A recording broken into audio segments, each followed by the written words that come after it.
لا الہ الا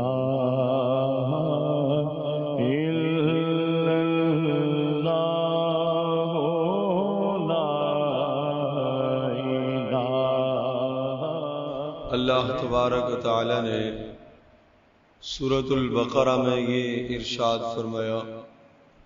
شہر رمضان الذی انزل فیہ القرآن، کہ رمضان المبارک کا انتہائی بابرکت وہ مہینہ ہے کہ جس مہینے میں قرآن مجید کو اتارا گیا۔ رسول اکرم صلی اللہ تعالی علیہ وسلم نے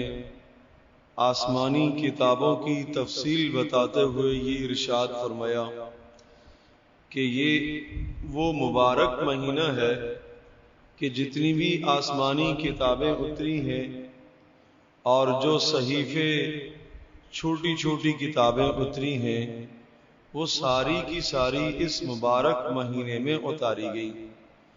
حضرت ابو ہریرہ رضی اللہ تعالیٰ عنہ سے روایت ہے، چنانچہ ارشاد فرمایا کہ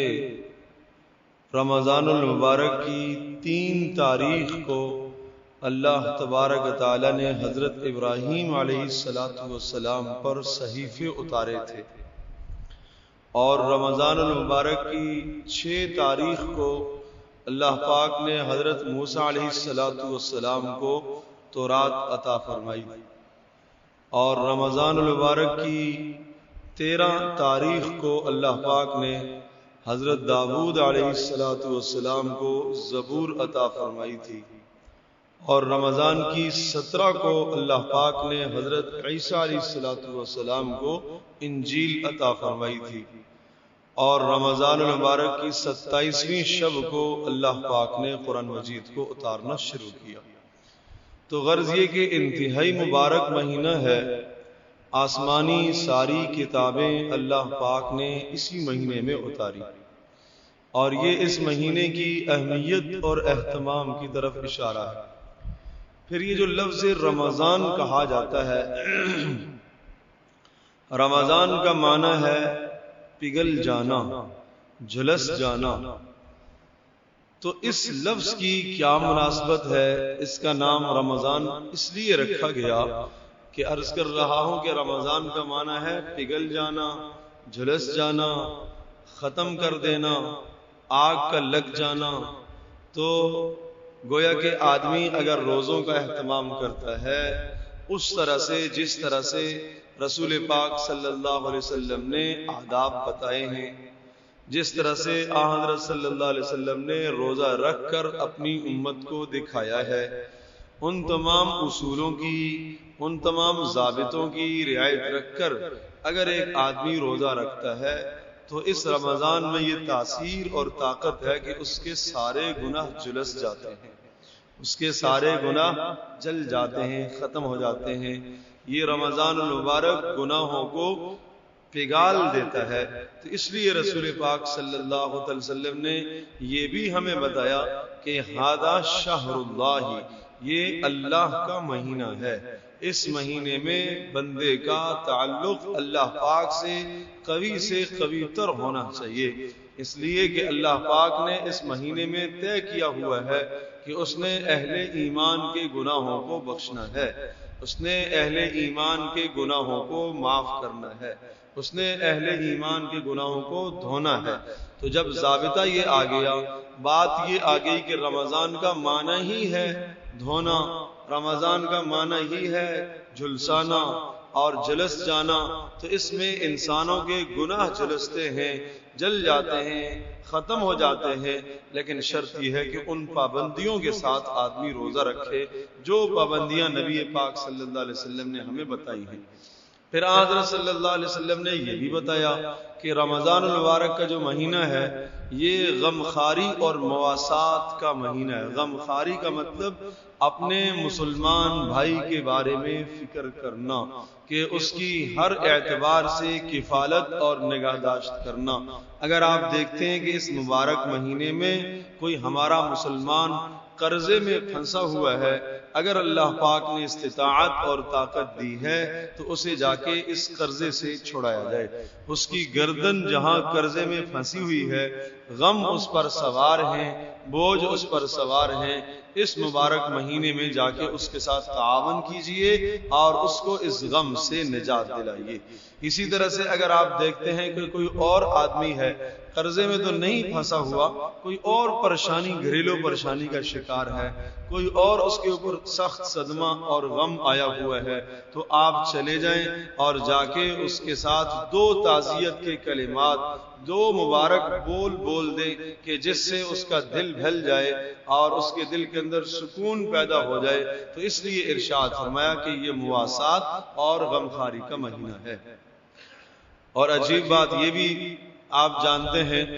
کہ یہود نصارہ اور جتنے بھی دیگر مذاہب ہیں، ان مذاہب میں جب ان کے تہوار آتے ہیں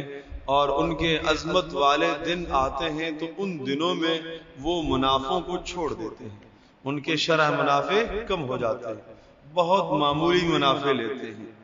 اور ہمارے یہاں کی کیفیت یہ ہوتی ہے کہ رمضان المبارک کا جب مہینہ آتا ہے تو ہمارے یہاں منافع بڑھ جاتے ہیں، ہر چیزوں کی ریٹ بڑھ جاتی ہے. حالانکہ نبی پاک صلی اللہ علیہ وسلم کی تعلیمات اس کے برعکس ہیں.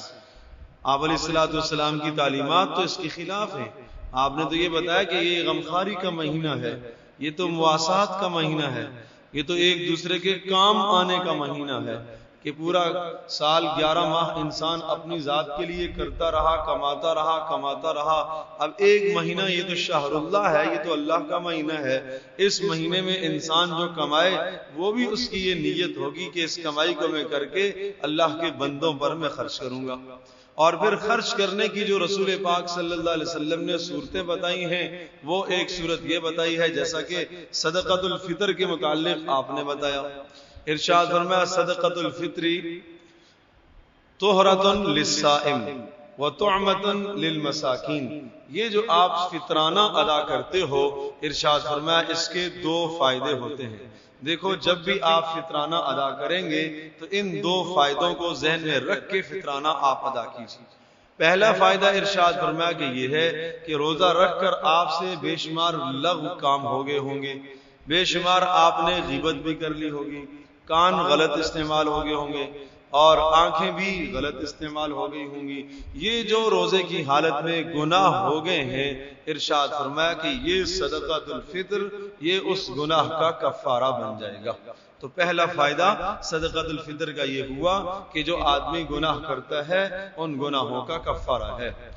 اور دوسرا فائدہ آپ علیہ السلام نے یہ ارشاد فرمایا وطعمۃ للمساکین، کہ جو غرباء اور مساکین ہیں ان کی آمدنی کا ذریعہ بن جاتا ہے، ان کے اخراجات کا ذریعہ بن جاتا ہے کہ ممکن ہے سال کے باقی ایام اور باقی مہینے انہیں وہ وافر مقدار میں کھانے کو نہ ملے. اگر آپ رمضان المبارک میں اپنے صدقۃ الفطر سے کسی غریب کا، مستحق کا تعاون کرتے ہیں تو اس کے گھر میں اچھا راشن آ جائے گا، اچھی کھانے کی چیزیں اور اچھے اسباب اسے میسر ہو جائیں گے. اس لیے آپ علیہ السلام نے ارشاد فرمایا کہ اس رمضان المبارک کے دوران جو فطرہ ادا کیا جاتا ہے، ایک فائدہ تو یہ ہوا کہ اس سے گناہوں کا کفارہ ہے، اور دوسرا فائدہ یہ ہوا کہ اس سے مساکین کی خیر خبر ہو جاتی ہے. تو اب جب یہ 2 فائدے ہیں تو اب اگلی بات بھی ذہن نشین فرما لیجئے کہ جتنے ہم گناہ کرتے ہیں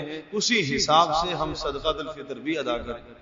رسول پاک صلی اللہ علیہ وسلم جو صدقۃ الفطر ادا فرمایا کرتے تھے، آپ علیہ السلام کھجور سے بھی دیتے تھے، آپ علیہ السلام کشمش سے بھی دیا کرتے تھے، آپ علیہ السلام جو سے بھی دیتے تھے، اور آپ علیہ السلام گندم سے بھی دیا کرتے تھے. ان 4 چیزوں سے صدقۃ الفطر ادا کیا جاتا تھا.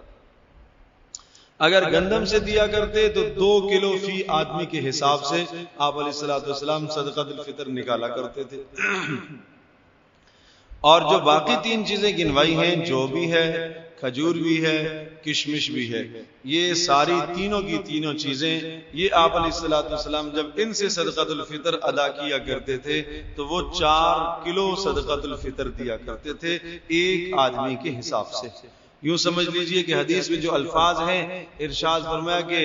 کشمش سے دینا ہے، کھجور سے دینا ہے، جو سے دینا ہے تو 1 سا پورا دیں گے، اور اگر گندم سے آپ ادا کریں گے تو آدھا سا آپ ادا کریں گے۔ اب اس میں بحث کرنا یا اس میں یہ کہنا کہ جناب وہ تو مہنگی چیزیں ہیں، یہ تو سستی چیزیں ہیں، دیکھو نبی پاک صلی اللہ علیہ وسلم جو شریعت کے بنانے والے ہیں، آپ علیہ الصلوۃ والسلام نے جو چیزیں متعین فرمائی ہیں، مقرر فرمائی ہیں، انہی چیزوں میں ہمارے لیے فلاح اور کامیابی بھی ہے۔ تو 3 چیزیں تو ایسی ہیں جو 1 سا ہیں، اور 1 سا بنتا ہے 4 کلو کا، اور ایک چیز یعنی گندم وہ ایسی ہے جو آدھا سا ہے اور آدھا سا بنتا ہے 2 کلو۔ تو میں یہ عرض کر رہا ہوں کہ اب جب بات یہ آ گئی کہ صدقۃ الفطر کا مقصد کیا ہے کہ ہمارے گناہوں کا کفارہ، تو پھر ہمیں وہ چیز اختیار کرنی چاہیے کہ جس میں زیادہ سے زیادہ غریب اور فقیر کی رعایت ہو جائے، تاکہ ہمارے گناہوں کا کفارہ تو کم از کم ہو سکے۔ تو شریعت کے مزاج کو سمجھیے کہ آپ علیہ الصلوۃ والسلام نے جو مقصد بتایا ہے، جو غرض بتائی ہے، اس غرض اور مقصد کو سامنے رکھا جائے کہ مقصد یہ تھا کہ تاکہ گناہوں کا کفارہ بھی ہو، اور ساتھ ساتھ یہ ہے کہ فقراء کی رعایت بھی ہو جائے۔ تو فقراء کی رعایت بھی اسی میں ہے کہ جو مہنگی چیز ہے اسے اللہ کے راستے میں ادا کیا جائے، اور اسی طرح سے گناہوں کے کفارے کی حیثیت بھی یہی ہے، اس لیے کہ ہم تو زیادہ گناہ کرتے ہیں، ہمارے گناہ صحابہ کا حال تو نہیں ہے، وہاں تو زندگی میں ڈھونڈنے سے گناہ نہیں ملتا تھا، ہمارے یہاں زندگی میں ڈھونڈنے میں نیکی نہیں ملتی۔ جو 4 نیکیاں ہوتی ہیں وہ بھی کہیں دکھلاوا ہے، کہیں خلاف سنت ہے، کہیں کیا خرابی آ گئی نیکی برباد ہو گئی، کہیں دکھلاوا آ گیا نیکی برباد ہو گئی، ہمارے پاس تو نیکیوں کی کمی ہے۔ تو جو نیکیاں کرنے کا موقع تھا ان نیکیوں کو بھی ہم نے گویا کہ کچھ نہ کچھ ضائع کر دیا، پامال ہو گئیں۔ جب وہ ضائع ہو گئیں تو اس ضائع ہونے سے بچانے کے لیے یہی ہے آپ علیہ الصلوۃ والسلام نے ہیلا اور طریقہ بتایا کہ تم صدقۃ الفطر ادا کرو، یہ تمہارے روزوں کے دوران جو لغو باتیں آپ نے کہی ہیں، فضولیات جو کام ہوئے ہیں، یہ ان تمام کاموں کا کفارہ بن جائے گا۔ تو جب یہ مقصد ہے صدقۃ الفطر کا کہ گناہوں کا کفارہ بن جائے اور غرباء اور فقراء اور مساکین کی کفالت ہو، تو پھر وہی بات اختیار کی جائے کہ جس میں زیادہ پیسے لگتے ہوں، زیادہ پیسے لگتے ہوں۔ اور یاد رکھیے جب ہم اللہ کے راستے میں خرچ کریں گے تو یہ اللہ کے راستے میں خرچ کیا ہوا مال یہ ضائع نہیں جاتا۔ یمحق اللہ الربا ویربی الصدقات، یہ اللہ پاک یہ فیصلہ بتا رہے ہیں کہ دیکھو جو تم اللہ کے راستے میں صدقات خرچ کرتے ہو یہ گھٹتا نہیں ہے، یہ بڑھتا ہے۔ اللہ تبارک و تعالی مجھے بھی آپ کو ہم سب کو عمل کرنے کی توفیق نصیب فرمائے۔ وآخر دعوانا الحمدللہ رب العالمین۔